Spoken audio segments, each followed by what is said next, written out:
Craig Sandlin here. I'm Reid Mouse. What an absolute effing disaster from the Cincinnati Bengals today as they lose 39-38 to the winless New York Jets. I said this on the watch along, but the Bengals had 5 different two-scored double-digit leads against the New York Jets, and the defense fails them again against a quarterback who was questioned if he was going to start and actually would not have started if Tyrod Taylor was able to play, where his owner was bashing him live this week in quotes. We lose to Justin Fields and the New York Jets 39-38 at home. Craig, I'm sorry, I'm fired up, but it is, what an absolute disaster of a game that the Bengals just simply needed. The Bengals just needed to win that one. I don't think you have to apologize at all, Reid. That was exactly what you're calling it, a disaster. We talked so much about how this should be a quote-unquote easy win, about how you need to be focused on this stretch here of the Steelers, the Jets, the Bears, the Steelers again. You need to win 3 of 4. And I think we all kind of chalked up that the Jets would be one of those easy wins out of those 3. And you come out and you just lay a complete egg defensively. Justin Fields, who you mentioned, Woody Johnson, with absolute disrespect to him in the media this week. 21 of 32, 244 yards and a touchdown, added 31 yards on the field. But the story here, of course, the running game for the New York Jets, and this Bengals front 7 absolutely could not maintain it at all. Breece Hall, 18 carries, 133 yards. Isaiah Davis, 7 carries, 65 yards. It's just not good enough on any level. And the missed tackles, the blown coverages, it all has to be figured out. And I don't know that the Bengals are going to make a move at defensive coordinator 8 weeks into the Al Golden era, but something has to change. And I realize that so much of it is personnel, right? They're playing with young guys, trying to give them opportunities to learn and to prove themselves. Something's got to happen here. And certainly staring down the gun of a 500 record at 4-4 to drop to the 0-7 New York Jets, now sitting at 3-5 instead, is absolutely malpractice. And there's going to be a lot of conversation in the media and certainly amongst Cincinnati fans about whether or not this should signal the end of the Zach Taylor era. I doubt the fact that the Bengals would make a move. If they drop next week to the Bears, though, the conversation over the bye week has to be pretty serious about whether or not Zach Taylor is your head coach going into Pittsburgh after the bye week. It would take another embarrassment. I think you caught me off guard there a little bit talking about if we need to fire Zach Taylor. They're not going to fire Zach Taylor, but here we are 8 games into this season, and of the 8 games, 5 are embarrassments. Not bad games, embarrassments. The Vikings, the Broncos, the Lions, the Packers, and this one. All 5 losses aren't close games. Well, today was a close game, but against the worst team in the league. They are embarrassments. And I know Zach Taylor's not going to get fired, and I'm with you. If we lose to the Bears next week, then I'm game with having that conversation. But point blank, we get this rejuvenation into this season. People are excited. People are talking about, hey, you want to watch the Bengals game? That wasn't happening the last 3 weeks because of what they did against the Vikings and the Broncos and everything that happened along that 4-game losing streak. And everyone's getting excited about. Everyone's talking about Joe Flacco. National media is like, oh, this Bengals team's right in the AFC North. And the reason that they kept circling is, they got the Jets this week. They can get back to 500. They got 3 games at the end of the season that look really good. Joe Burrow looks to be coming back. And what do? They give up 500 yards to the New York Jets, who just, 2 weeks ago were playing on overseas and looked like legitimately the worst team that I've ever seen play the sport of football.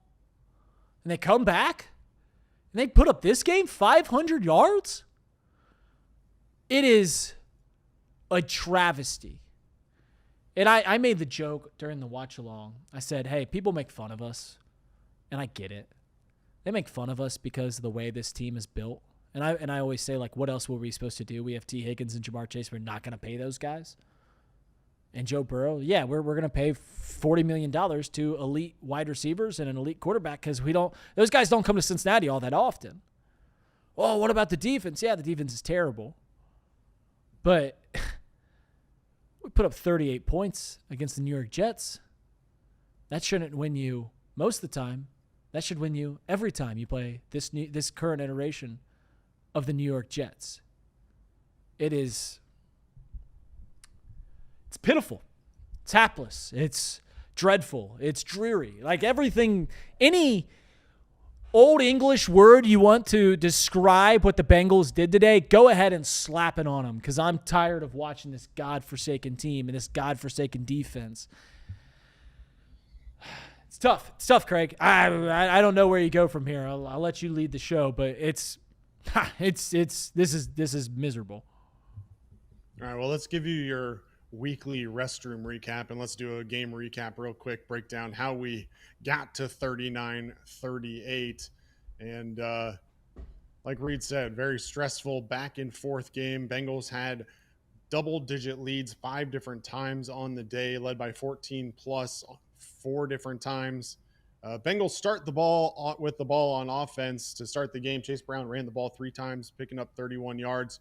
Drive stalled, though. Bengals settle for a 26-yard Evan McPherson field goal and a 3-0 lead. Bengals start their next drive at the Jets' 37 after a 4th down stop. Flacco finds Fant on a bootleg for 16 yards to start the drive.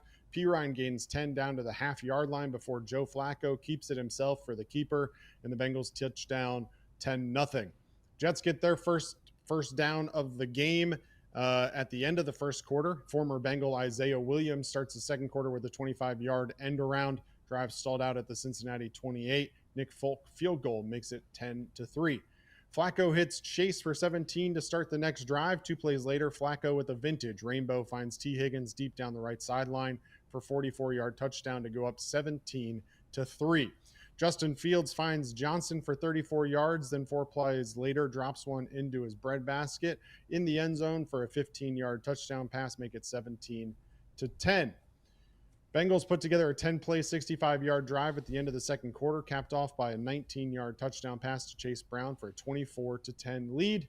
Jets take over with just a minute remaining in the half. They drive down the field for a field goal before the half to make it 24-13. Back-to-back punts to start the second half from both teams, and then after a couple punts, Jets get a 50-yard gain by backup running back Isaiah Davis before a short field goal from Nick Folk brings it within one score, 24-16. Flacco scrambles for a first down on 3rd and 12, then Samaje Perine busts a 32-yard touchdown and a 31-16 lead. Breece Hall gains 35 on a run to start the next drive for the Jets, and then finds the end zone a couple plays later for a 5-yard touchdown run. Fields would keep it for a 2-point conversion to pull within 7 at 31-24.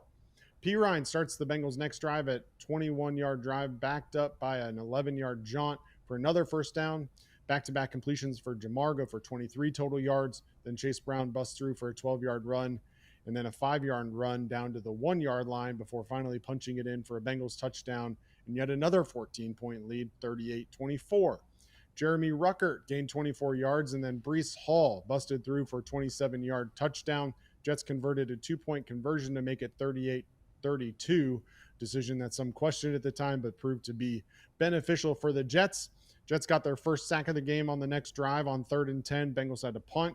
Fields completes to Smith for 23 yards, then Hall runs for 10, and then Hall with a halfback pass completes to Mason Taylor for a touchdown in the back of the end zone. Jets hit the extra point, lead 39-38 with 1:54 to play. A couple drops by Andre Yoshivas, and the Bengals are unable to get into field goal range on the final drive. Turn it over on downs. Bengals fall to the previously winless Jets and fall to 3-5 on the season. Joe Flacco, 21 of 34, 223, 2 touchdowns, including a rushing touchdown. Chase Brown, over 100 total yards on the day and 2 touchdowns. P. Ryan added 9 carries for 94 and a touchdown. Jamar Chase 12 for 91. Tee Higgins that 44-yard touchdown, his only catch of the day. As much as I want to talk about the 39 points from the offense, Reid, I think we have to start with the defense. 38, not enough from this Bengals offense. Jets put up 39. I mean, missed tackles galore. I can't wait to see PFF's final tally on this one, but it was ugly and it was just, I mean, I don't even know where to start with my breakdown of this defense. It was so bad. I mean, I'm just going to just mumble and jumble for a while until this PFF loads for me, but this isn't right. PFF has them at 6 missed tackles. There's no way that's accurate. Just not good enough effort from this defense and from Al Golden. It's Craig. I feel like the phrase "I'm at a loss for words" is thrown around too easily nowadays, but I'm genuinely finding it hard to collect my thoughts because this team played the worst offense in the league by like a good margin in the New York Jets. The Jets had a good week 1 and since then have been absolutely terrible, miserable to watch. So bad so that we are looking at Aaron Glenn as, are you going to get canned after 8 games? Because, and he's a defensive guy, but you're looking at this team like, this team is so dysfunctional, this team is so terrible, and we go out and play them. And Justin Fields, whose career was, if he had a bad game today, might have been done. Justin Fields' career might have been done if he had a bad game today, and it probably is cooked, to be honest with you. Like, this game didn't save it. Everyone knows how bad this defense is. But we give up 39 points.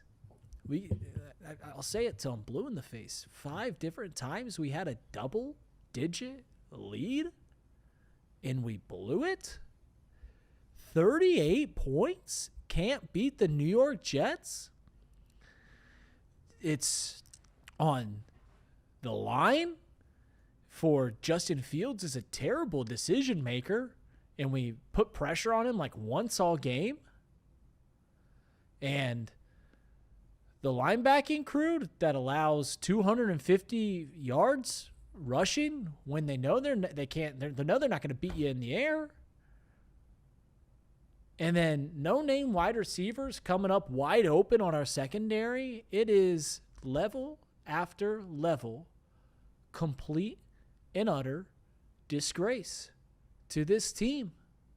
Can they figure it out? I don't know. Doesn't seem likely.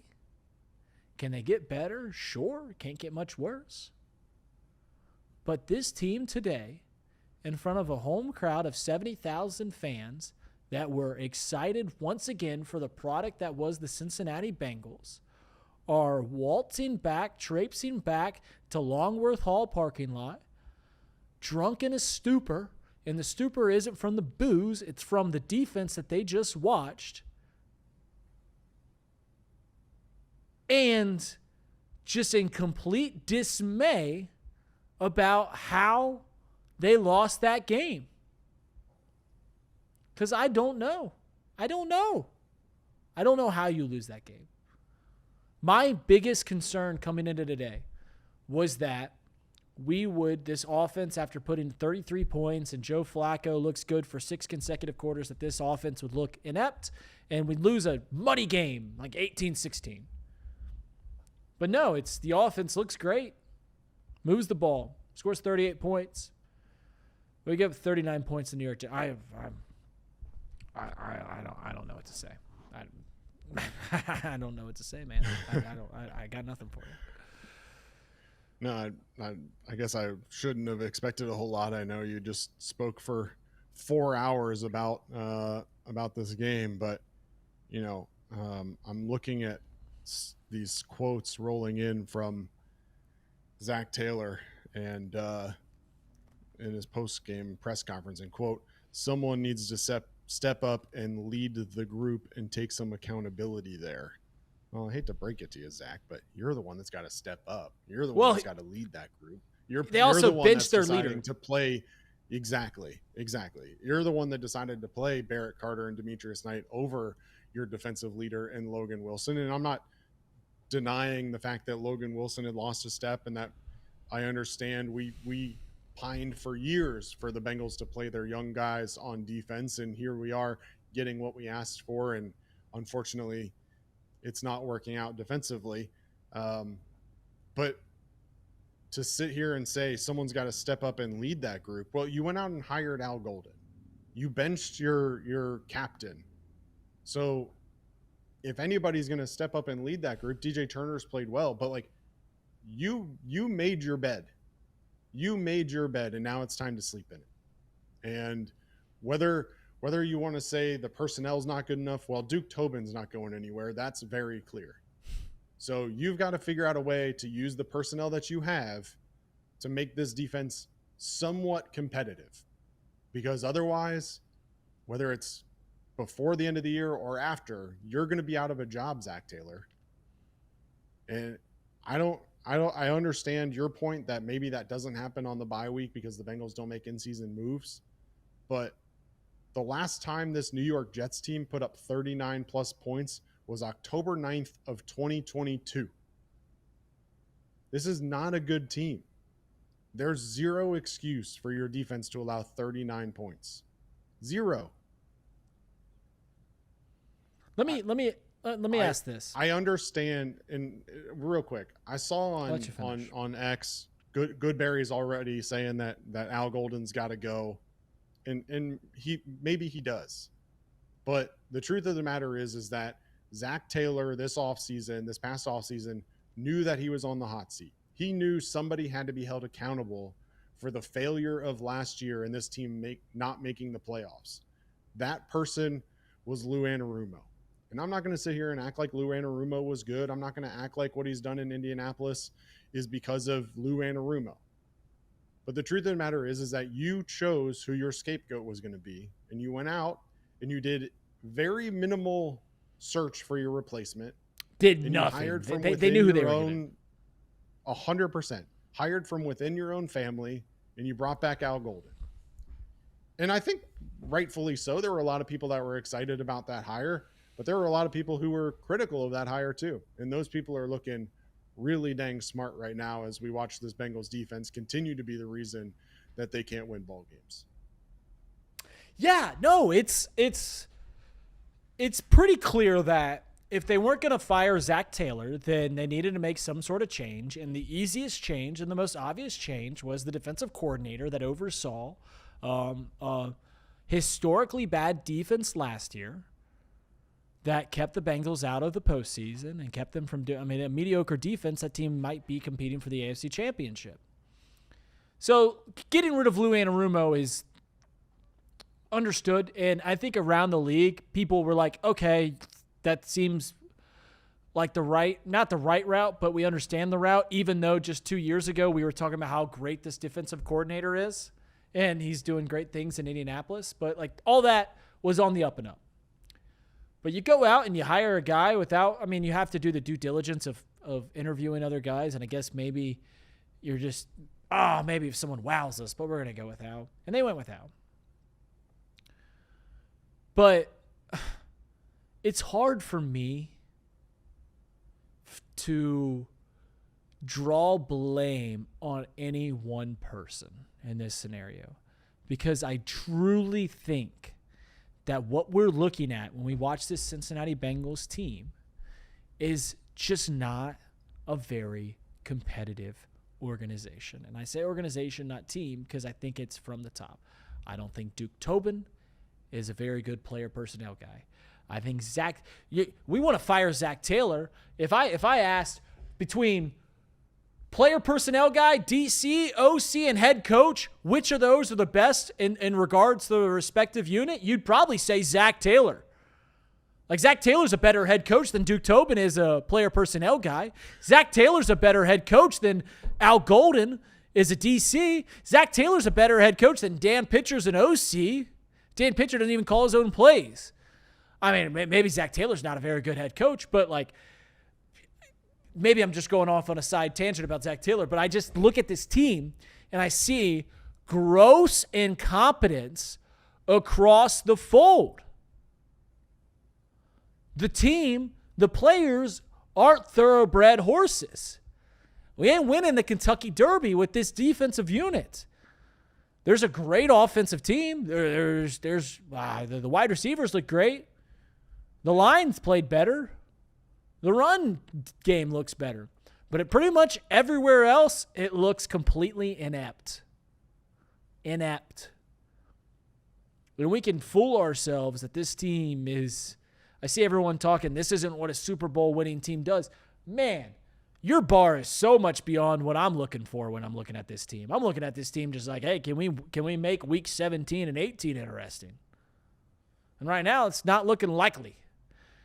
Because we've now played 8 games this year, and we've looked good in one of them. Played 8 games, we've looked good in 1. We've won 3, and we've been embarrassed in 5 of them. So, yeah, the defense isn't good, but this organization, just point blank, isn't good, Craig. The thing for me, and your point is probably accurate, that Zach Taylor may be the best of the primary coaches and staff in this organization, but that's more of an indictment on the rest of the staff than it is a positive on Zach Taylor. Fair. That's fair. And that doesn't mean that his job should be safe because of it.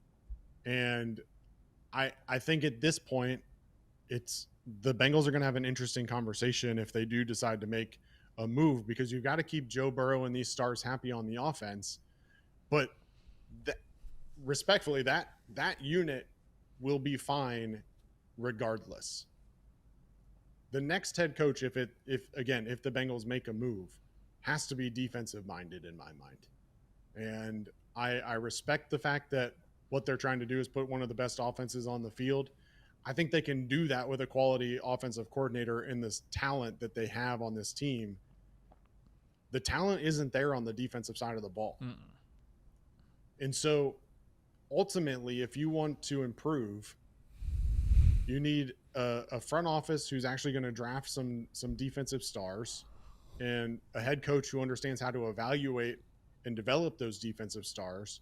And then you let the offense continue to be the offense by bringing in an offensive coordinator who knows what they're doing. And maybe they do what they've done with Darren Simmons and they keep Dan Pitcher around, or maybe they like what Troy Walters brings to the wide receiver room and they keep him around.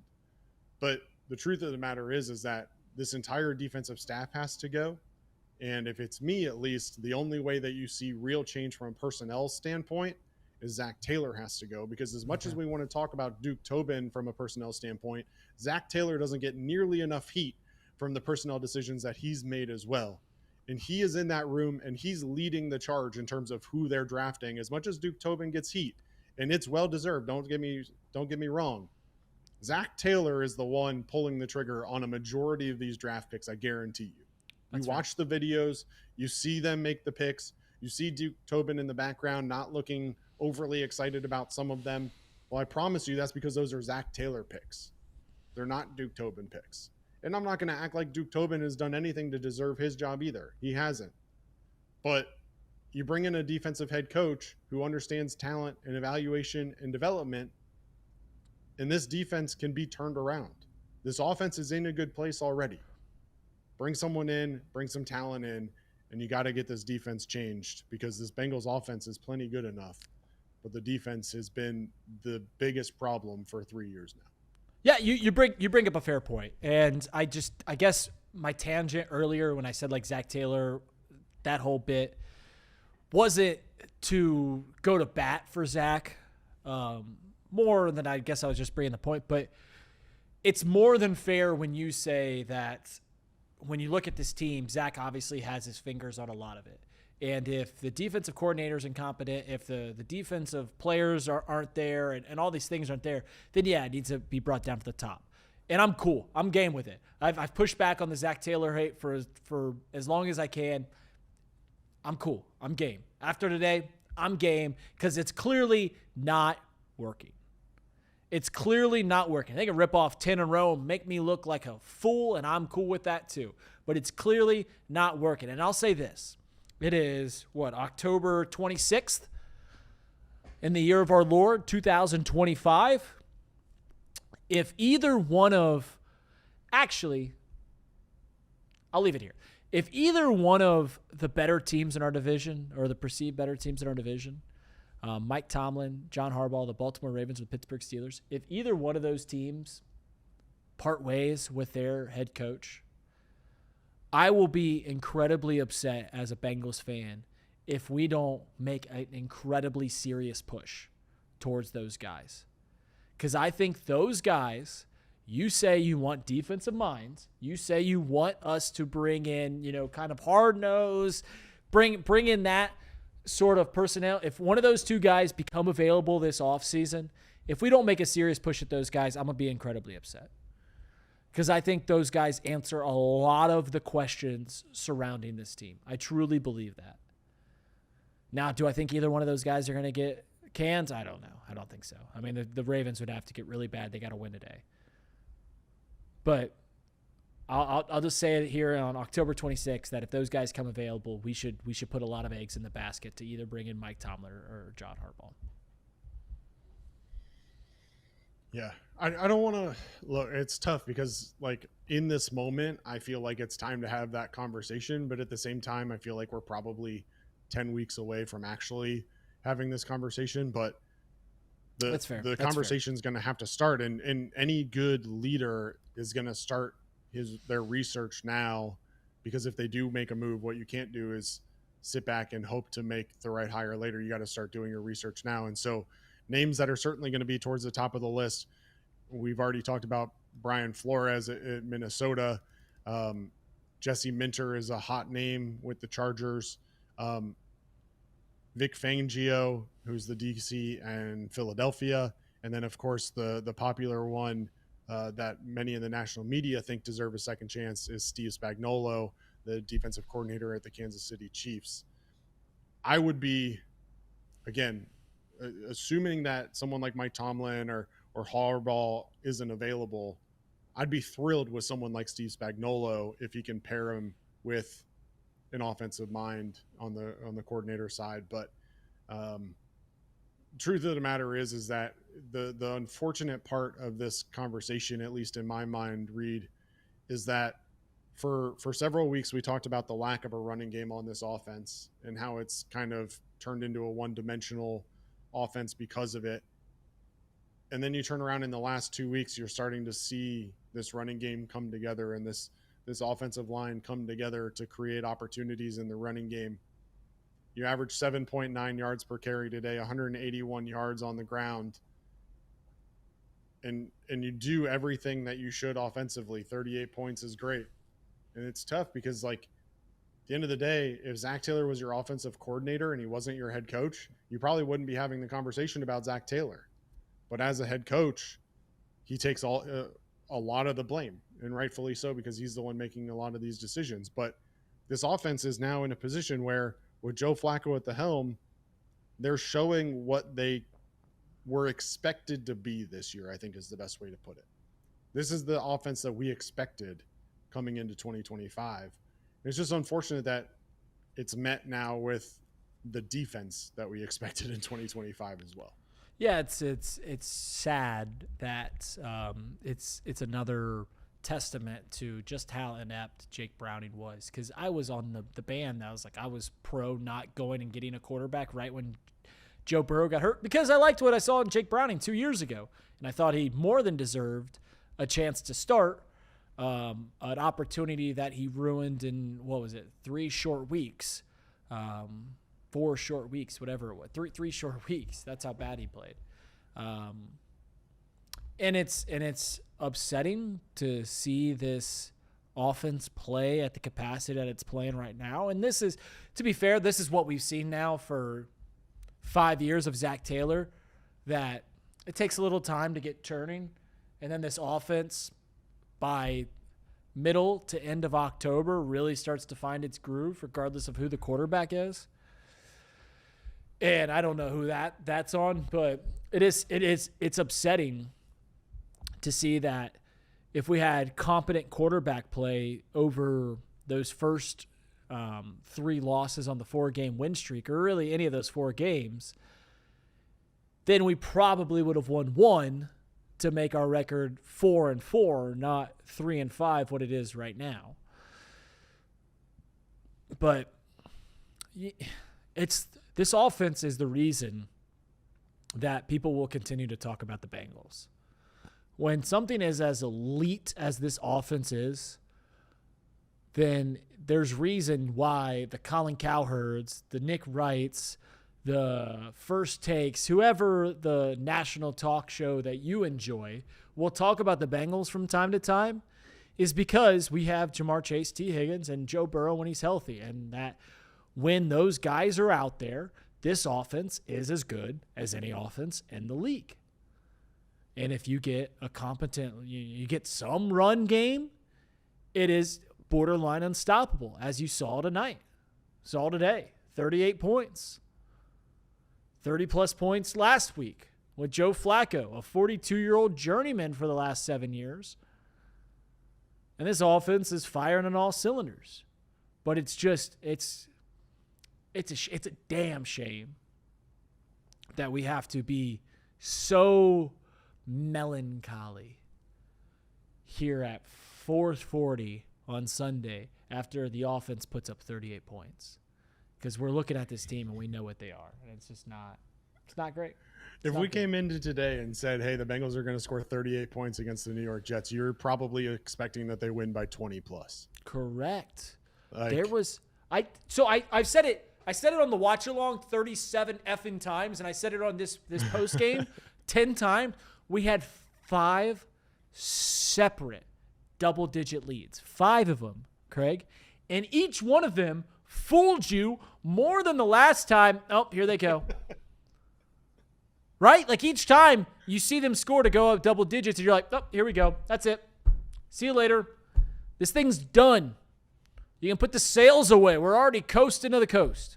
We're already getting into port, baby. 4-4. And we're going to be watching that Sunday night football game, crossing our fingers that the Steelers lose. But no, we're not there. That's not what's happening. Because this defense put in a true masterclass on how to ruin a Sunday. I wish I had a better punchline there. But it's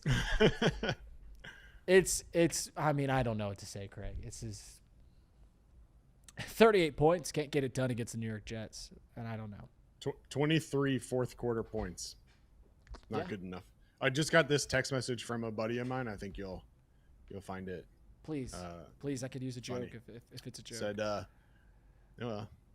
you can take it however you want it. Imagine a world where you could just combine the Ohio NFL teams, the Bengals offense and the Browns defense, plus an offensive line from some other team equals a playoff team.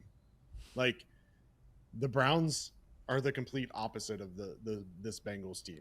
We wouldn't be a playoff team. We'd be the AFC contenders. Like, weuld be the best team in the AFC. We'd be a Super Bowl team. Yeah. Right.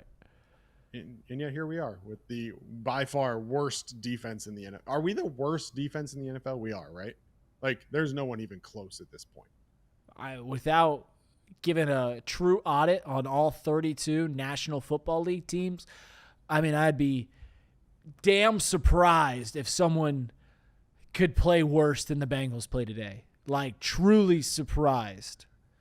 And they looked, they looked great for a drive. I mean, they got us in a scoring position on that first drive, opening drive. Remember that? The Jets go for it, and we go and score. I'm just looking at the scoring chart. I'll keep doing 10-0. We go up. I'm looking at last week's. Apologies. No, you're good. I was wondering about the Steelers. But it's go up 3-0. Go up 10-0. Right. Keep it 10-3, 17-3, then we give up a 14, touchdown, 17-10. 24-10. Again, 24-10. 31-16. Field goal at half. It was 31-16, then 38-24. We scored. We go up 2 touchdowns with 10 minutes ago. It's a joke, man. And here's the problem. Here's the problem, which I'm glad. We'll beat the Bears next week, and I'll just get roped right on back into this thing. I'll get roped right. I feel like Al Pacino in Godfather 3. Like, just when I thought I was out, they pull me back in. And I'll get pulled in again because I'm a sucker because I love this team so gosh darn much. Like, nothing makes me happier than when this team plays well. Nothing makes me happier than seeing a Jamar Chase gritty in the end zone. Nothing makes me happier than a rare Joe Burrow smile on the sideline. Everyone hates Zach Taylor, and I get why, but like his post-game conference after they win, his post-game coverage, they're delight because he's just such a positive guy. And I want to love this team so gosh darn much. But they don't want it. It feels like a terrible relationship. They feel like they're unavailable. That's what this is. I'm in a relationship. I'm dating an unavailable mate. They're just not letting me. They're just not opening up to me. I want to love you, Bengals, but golly, dude, it's terrible. It's terrible. Go on. Where else are we going with this show? Or else I'm going to keep doing this for 2 more hours. No, I know we could very easily do this for the rest of the day. I could rant. If we really want to get all conspiracy theorists here, you were pulling for a Bears win today against the Ravens. Well, they came out and laid an absolute egg today as well. Right. They lose 30-16, and now they're going to be looking for a bounce back win. And by the way, they have a pretty good running back duo with DeAndre Swift and Kyle Monangai, and that doesn't even count Caleb Williams as your mobile quarterback either. So, and let's throw another wrench into the whole Bears thing. They've got a really good 1-2 punch on the wide receiver room with Roma Dunze and DJ Moore. They've got a decent tight end in Colston Loveland. I mean, I'm not feeling good about next week now either. As you shouldn't. About next week either. As you shouldn't. And before we get into the next thing, I do want to get to these super chats. I don't know if we typically do this, but this seems like a good segue. Let's do it. Get there. Ben Riley with a $10 super chat, and I will censor this chat. Ben Riley says, so we need to score 50 points a gosh darn game just to be effing competitive because our defense cannot stop a nosebleed. And Yoshi cannot catch an effing cold. Wow. Ben Riley doubled up with another. Have a conversation about Yoshi? I actually want to talk about Andre Yoshivas. $5. Ben Riley says, a good team can win in 3 ways based on the opponent. A blowout, a nail biter, and then a comeback. We are, by this criteria, not a good team. Ben, not to get on you for the second one here. Thank you for the super chats. But yeah, pretty clearly we're not a good team. Like it's like this team, we've played 8 games now, and it's been an embarrassment in at least 5 of them, and it's not been good in 7 of them. So if you've seen half the season and they've looked good once in 8 games, the team's probably not that good.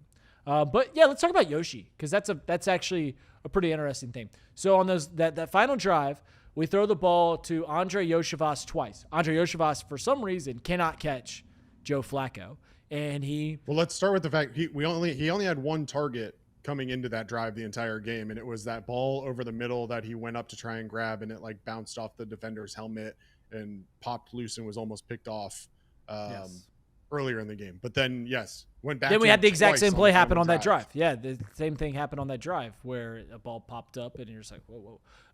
But I don't know if Flacco's velocity, I don't know if there's a stat cast of the NFL. I don't know if Flacco's velocity or ball just looks that much different to Andre Yoshivas, but he pretty clearly now in 3 games cannot catch Joe Flacco because he's now seen drop after drop, and he had, I don't want to know if I want to call those 2 drops, but I mean, I think we feel pretty confident that if Jamar Chase or Tee Higgins get their hands on either one of those balls, they're at least coming down with one of them. Instead, it's two drops there on Andre Yoshivas. I don't know what it is, but he at this point has not shown us anything that makes us think that he can catch a pass from Joe Flacco. Do you think it's Joe Flacco just has too strong of an arm? Do you think it's the spiral? Or do you think Andre Cisco is just having a terrible 3 weeks? What do you think, Craig? I mean, he's got 4 catches on 8 targets from Joe Flacco. He had a decent week last week. We thought, hey, maybe it was just a blip on the radar against Green Bay when he had those drops, and came back last week, caught 3 balls for 49 yards. And then this week, 0 for 3. I think there's a couple things at play here, I'm sure. And, it's hard to say with certainty of what's going on, but I think as a third wide receiver in this offense, and probably 4th or 5th option in the receiving game, he probably isn't used to getting a whole lot of targets. He's probably not expecting the ball, which I think as a wide receiver, you have to expect the ball on every play. And it just, if you're not expecting it, then you're not going to be ready to catch it. So that's certainly part of it. But the bigger issue for me, Reid, is that you spent a 3rd round draft pick on Jermaine Burton 2 years ago, and he's a healthy scratch every week this year. He can't get his life together to become a professional football player. You have no other real options, and so you have to continue to go to Andre Cisco. I mean, I was shocked they went to him twice there on that last drive. I think someone in the chat mentioned that Jamar Chase was open on one of them. I didn't see that, but I believe him. But just, look, I want to start by saying I think 2 of them at least were very difficult catches if he came down with them. Like, I'm not going to act like he should have caught all 3. They were difficult catches. But in that situation, if you really want to cement yourself as a professional, like, those are catches you got to make. And if you want to continue to be targeted, then those are catches you got to make, because otherwise we're going to go to guys like Jamar Chase and Tee Higgins and Noah Fant and Chase Brown and even Tanner Hudson ahead of you in the depth. So he's got to figure it out. Or Jermaine Burton might have to be active here coming up, because nobody else on this Bengals roster can serve as a wide receiver 3, unfortunately. Charlie Jones certainly isn't that guy. Yeah, it's funny. Yeah, Charlie Jones. It's funny you bring up the Jermaine Burton thing, and we're just circling about the complete inept. What is causing this Bengals team to just be where they've been recently? I think one pretty clearly thing that we know is just their inability to draft high tier talent. So since the Bengals, we're going to play a game, and I want you to tell me, good draft pick or not. Since the Bengals made the Super Bowl, these are their first 3 rounds picks. Ready? We're going to do it in order. And you just tell me if good draft pick or not. That's just, you could grade it however you want. Yep. Dax Hill, first round, 2022. I mean, as a first rounder, probably not great, but I think overall he's been okay. Yeah, I think he's been a starter, but first round, you probably. Yeah. I mean, it was the 31st pick of the first round pick. So yeah, you're okay with it. Cam Taylor-Britt. You probably prefer more production out of that, but yep. Cam Taylor-Britt looked like a good pick for 2 years, and then this year is just completely fallen off. So I'm going to call it a good pick, but again, this year when you're reviewing things 3 years after a draft, there's no chance that you should be talking about a guy getting benched and a healthy inactive as a second round pick. Yeah, I think Cam, I wouldn't be upset if you said that was a bad, like, I wouldn't be upset if you said that was an okay pick at the second round, because he was good for a while. He's not there. Zach Carter. Who? Yeah, right. Zachary Carter has not played on this team. I mean, he's played 47 games, but he hasn't. So yeah, we'll go bad pick on that one, Reid. For bad sure. Pick. Without a doubt. All right, Miles Murphy. Bad pick. DJ Turner. Looking like a good pick today, or this year, but even the first year with him, it's just, you didn't really know what you were getting, but looks like he could be a good pick. Right. Took a little time, but we'll take it. Jordan Battle. Impossible to know what you have because you gave him 0 opportunity last year. So I'd say bad pick. Probably bad pick. Yeah, I mean, at this point, it's a bad pick. Didn't let him play last year, and this safety room has not looked great this year, so bad pick. Amarius Mims. Good pick. Good pick. Good pick. Chris Jenkins. Terrible pick. Jermaine Burton. Clearly a terrible pick. Shamar Stewart. We'll give Bad this. pick. We'll give this draft time. No, Demetrius bad Knight. pick. Demetrius He didn't Knight. have the collegiate production. He hasn't shown any production at the professional level. It's a bad pick, Reid. Okay. You can. Demetrius, I fair. understand That's if fair. you don't want to write him off yet, but it's a bad pick. Fair. Demetrius Knight Jr., I mean, it's a good pick. He's going to take time to develop. For being a professional linebacker, I get it. I'll give him some grace. It's a good pick. Even if people want to be mad at it, it's a good pick for now. And then Dylan Fairchild is the final pick. Looks like Fine. a good pick. Okay, so here's the point that I was going to make there. The problem is that None of- top 3 round picks should all be good. Correct. There, we had to have a discussion about all of them. None of them were like, yeah, oh yeah, that was great pick. What an unbelievable pick. They are all middling to bad picks. The best of them was middling. Not a single one of them was a pick you go, oh my God, this team couldn't function without that pick. That's the point. Is that this team is doing nothing in the draft. They are just skating by, and it is now caught up to them that their run of luck, if that's what you want to call it, their run of luck between draft picks and free agency pools from 2019 to 2021 has caught up to them. And the only thing that this makes this team worth a darn is Jamar Chase, Tee Higgins, Joe Burrow, and Trey Hendrickson. Outside of those 4 caliber players, this team isn't worth its weight in salt. And that's the point I'm trying to make. And Even at this point, pick the conversation needs to be had whether or not Trey Hendrickson's even on the team after the bye week. Yeah, that's a good point. That's a good point. Yeah, it's because at this point I'm more than on board. I already committed myself that if we beat the Steelers, I'm in for the rest of the season. Like, I'm in. Let's win every game. Let's do everything.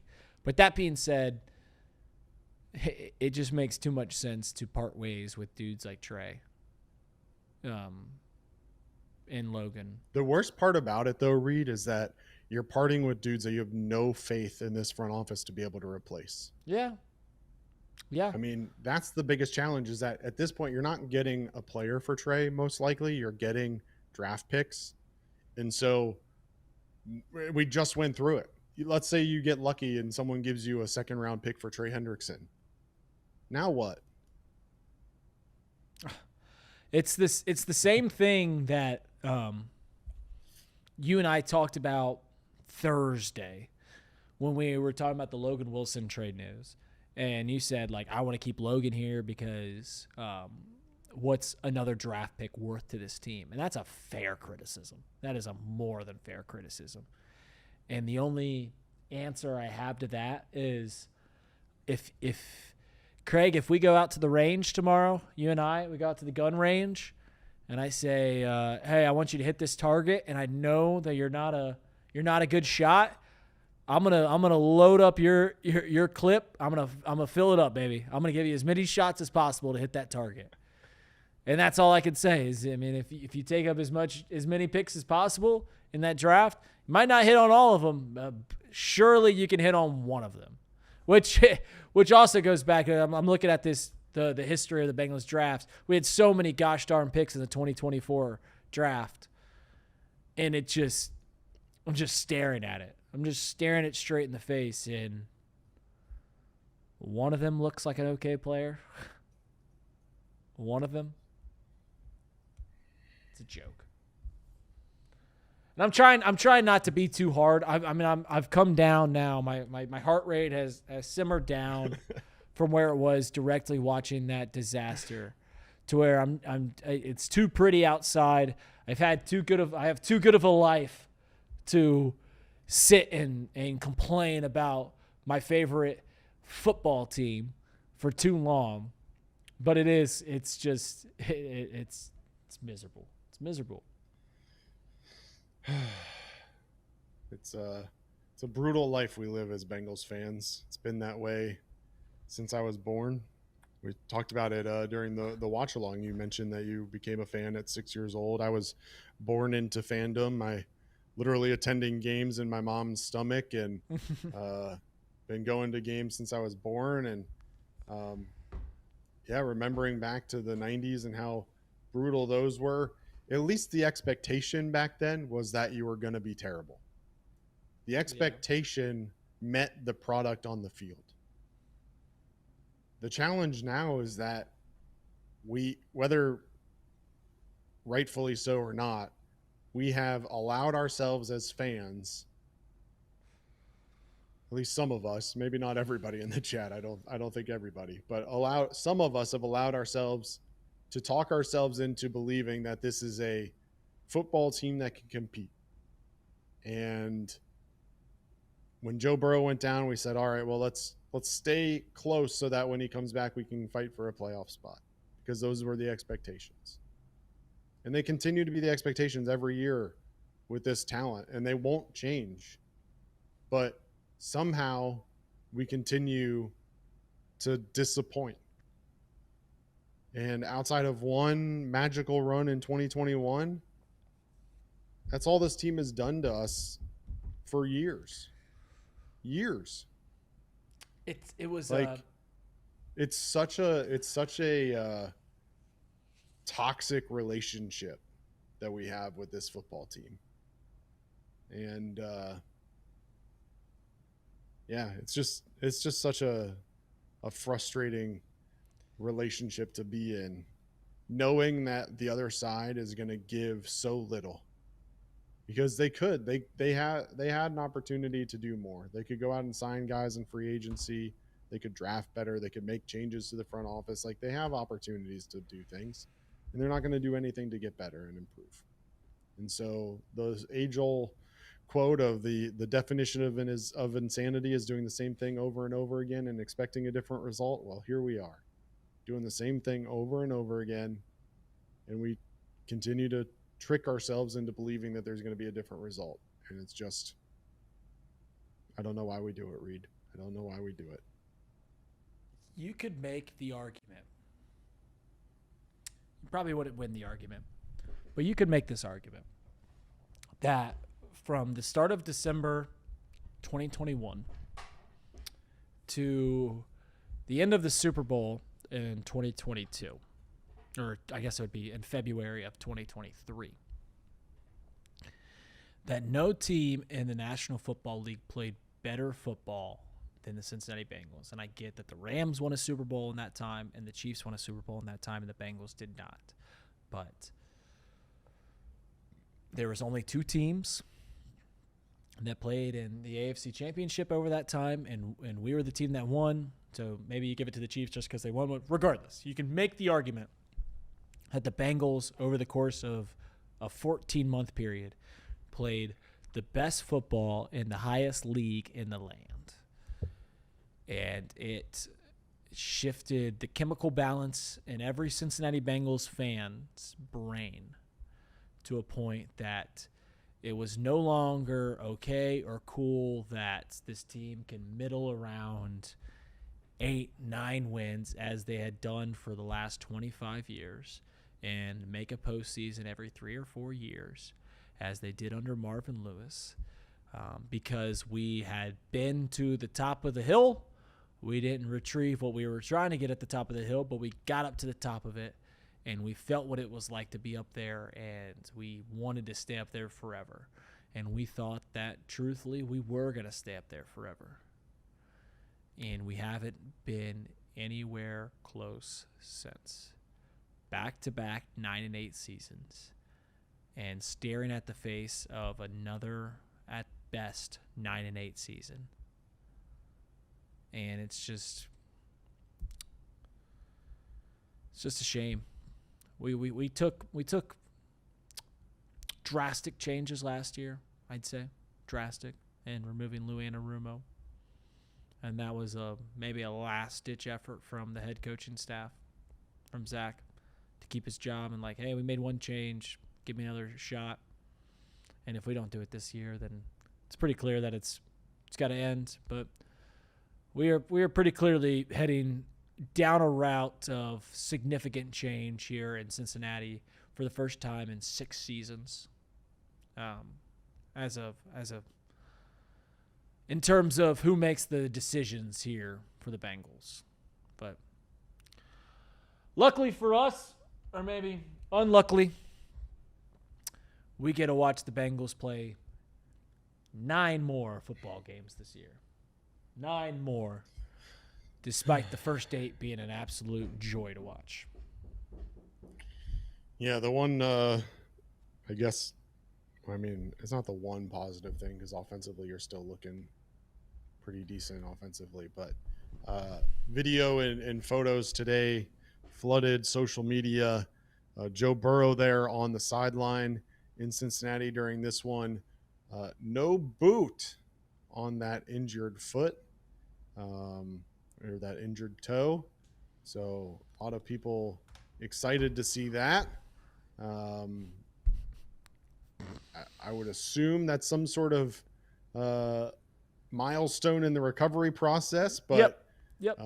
Gotta be happy to see that.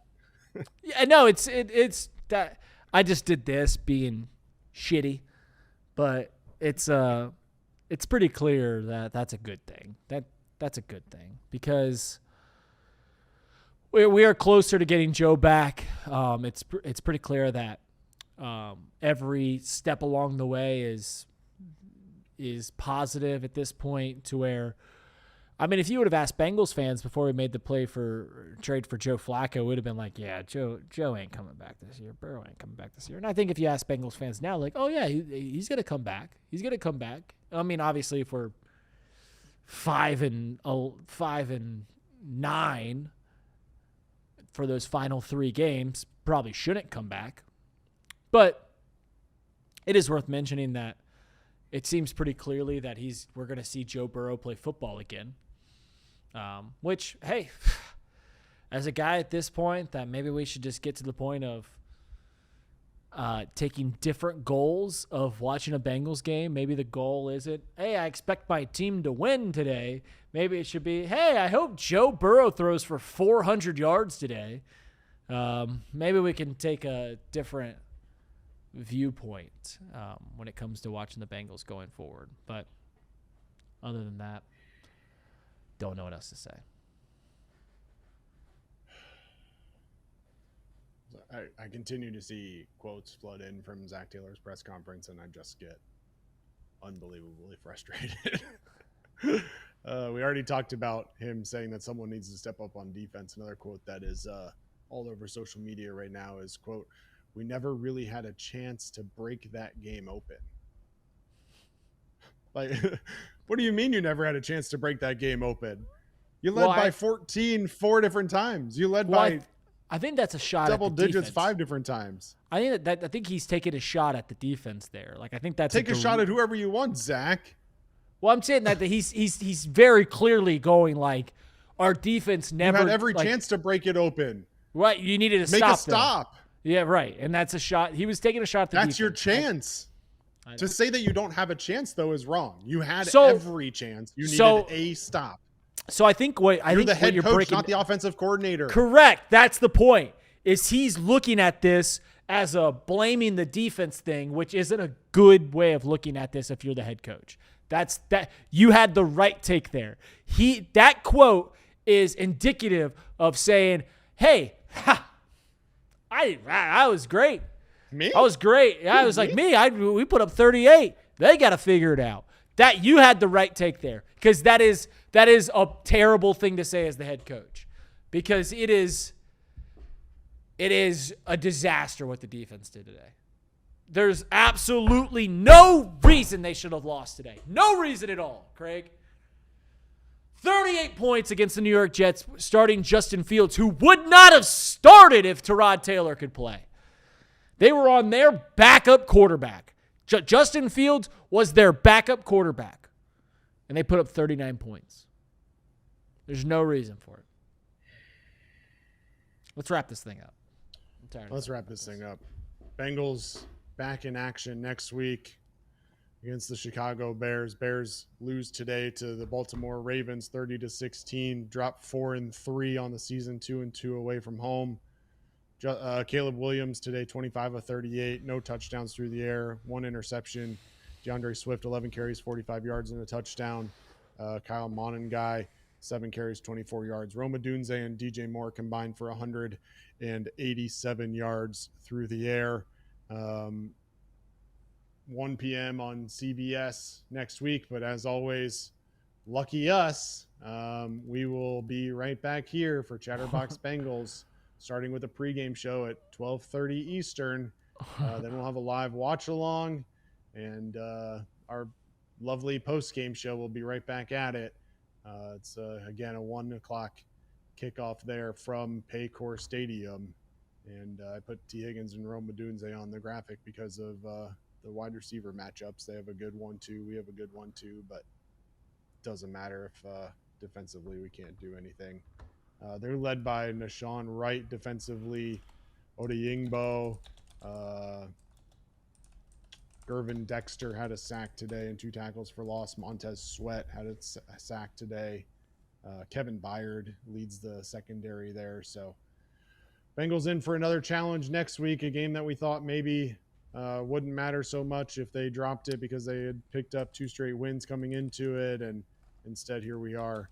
Bengals lose to the Jets 39-38.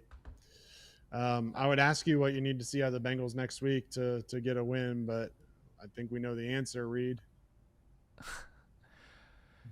Yeah, better defense. I was gonna ask you to play the game of what you guess the line is for next week, but it's not out yet. Guess we're gonna. It's not out yet. Those normally come out after the 4 o'clock games. That's too bad. What's your guess? Probably missing out on. I've got a guess. Probably Cincy -1.5. Ooh, you have us favored. I have us at 2.5 point so. dogs. I have us at 2.5 point dogs. I think there's a 5-point range where this can fall, and it's 2.5 either way. Yeah, that's. I mean, once you get under a field goal, it's all kind of the same. Not all the same, but like when you get under 2.5, either way, it kind of all floats around the same thing. So, all right, you have us at -1.5. I have us at 2.5 point dogs. I think we will be right. I will be shocked if it's over a field goal either way, either with them favored or us favored. I would truly be shocked if that's the case either way. But I mean, I've said this before. If you want the positive spin, which maybe this isn't the right show for it, but if you want the positive spin, we win next week, and the Steelers lose 2 of their next 3 games, and they're all tough games for them. We will be playing on November 16th to take first place in the AFC North. So, there's the positive spin. There it is, baby. Wrap it up. Great job, Reid. Watch Off the Bench tomorrow, 10 a.m. Watch Off the Bench tomorrow, 10 a.m. Stone Shield Show, 11 to 12, right here on Chatterbox YouTube. Make sure you follow us on all social media channels at CBox Sports, everywhere that you get your news for all the latest and breaking Cincinnati sports news and conglomeration of info. The guys over at Chatterbox Bearcats are having a great season. Mm-hmm. Make sure you support their show. Chatterbox Reds continues to put out content throughout the offseason, and as Reid mentioned, Off the Bench and the Stone Shields show for daily sports coverage right here on Chatterbox Sports. If you haven't already, make sure you like this stream, subscribe to the channel. Let me see where we're at, Reid. Are we hit 20,000 yet? I don't know. We are at 20,001. Thank you. Bang! Thank you. Live when we were on air, just as so they drew it up. Yep. We appreciate everybody following. 20,000 is huge for us. We appreciate it, and appreciate the likes and the super chats. Again, for those earlier, we appreciate you supporting the show through this ridiculousness that is Cincinnati Bengals football. Until next time, for Reid Mouse, I'm Craig Sandlin. This has been Chatterbox Bengals. We will see you next week. Hoo day. Yeah, hoo day.